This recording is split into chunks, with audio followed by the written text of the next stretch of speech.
अब शुरुआत करते हैं दिन की 5 बड़ी खबरों की।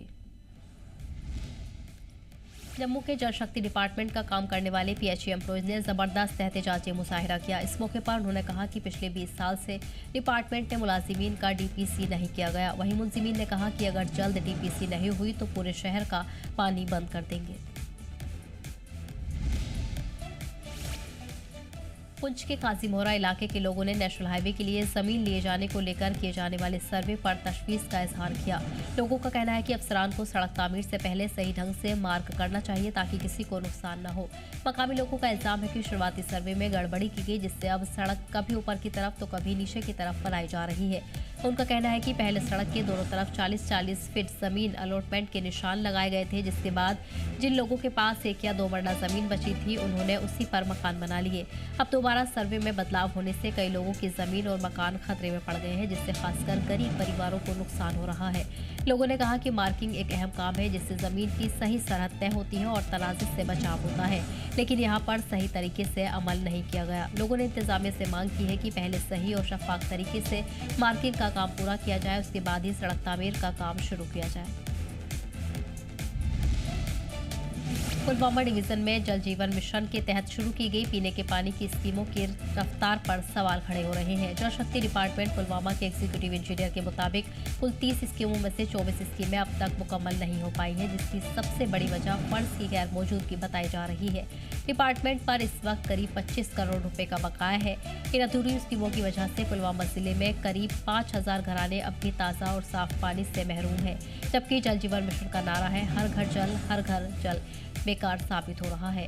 वहीं पुलवामा में जल जीवन मिशन के तहत लगभग 30 नई पेयजल स्कीमों पर काम शुरू किया गया, लेकिन फंड्स की कमी की वजह से ज्यादातर स्कीमें अधूरी रह गई हैं, जिसका खामियाजा आम लोग भुगत रहे हैं। खासतौर पर कड़ी सर्दियों के दौरान पानी की किल्लत ने लोगों की मुश्किलें बढ़ा दी है। इसी बीच जम्मू कश्मीर सरकार ने असेंबली को बताया है कि जल जीवन मिशन की तमाम स्कीमों को मुकम्मल करने के लिए अब डेडलाइन 2028 तक बढ़ा दी गई है और इसके लिए 6254 करोड़ रुपए के इजाफी फंड्स की जरूरत होगी। हालांकि पुलवामा जिले में जल शक्ति डिपार्टमेंट और जिला इंतजामिया उन घरों तक मुतबादिल तरीके से पानी पहुंचाने की कोशिश कर रहे हैं जो जेजेएम से फायदा अभी तक नहीं उठा पाए हैं।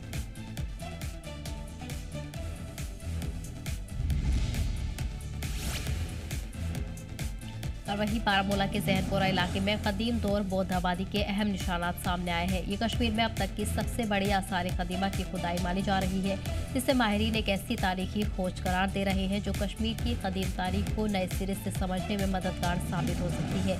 ये खुदाई जम्मू कश्मीर के तलबा, कश्मीर यूनिवर्सिटी से सेंट्रल एशियन स्टडीज़ और department of archaeology and museum के ताउन से अंजाम दी जा रही है। वहीं असिस्टेंट जावेद मंटो के मुताबिक करीब 5 महीने तक चली इस खुदाई में 3 इलाके तामीराती दीवारें और मिट्टी के बर्तन, तांबे के फनपारे का आसार बरामद हुए हैं, जिनकी उम्र लगभग 2000 साल बताई जा रही है। जावेद मंटो ने कहा कि ये खुदाई इसलिए अहम है क्योंकि ये हमें 2000 साल पीछे ले जाती है और उस दौर की तारीख को समझने में मदद करती है। साथ ही इसमें शामिल तलबा को एकेडमिक तजुर्बा हासिल होगा। माहिरीन ने इस जगह की पहचान राज तरंगड़ी, पुराने सफरनामों और ग्राउंड पेनेट्रेटिंग रडार स्कैन की मदद से की, जिसमें जमीन के नीचे की ढांचे की मौजूदगी का अंदाजा हुआ। खुदाई से पहले टीम ने drone survey, high resolution mapping और ग्राउंड वेरिफिकेशन किया, जिससे ये तस्दीक हुई कि ज़रापोरा के पास मौजूद बड़े टीले दरअसल कदीम सपूतों के बाकियात हैं। वहीं नए साल की आमद से पहले अमन ओमान और सिक्योरिटी को यकीनी बनाने के लिए उत्तर कश्मीर के बांदीपोरा जिले में लाइन ऑफ कंट्रोल के साथ सिक्योरिटी ग्रिड को मजबूत कर दिया गया है। खासतौर पर गुरेज सेक्टर में बॉर्डर सिक्योरिटी फोर्स समेत तमाम सिक्योरिटी एजेंसियां पूरी तरह अलर्ट पर हैं।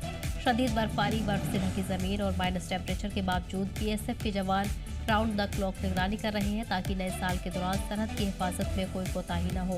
बीएसएफ जवानों ने एलओसी के साथ साथ फुट पेट्रोलिंग में इजाफा कर दिया है और बर्फ से ढके इलाकों में बॉर्डर फेंस की सख्त पहरेदारी की जा रही है। इसके अलावा जंगली इलाकों में एहतियाती सर्च ऑपरेशन भी चलाए जा रहे हैं, जो एंटी इन्फिल्ट्रेशन ग्रिड का अहम हिस्सा है।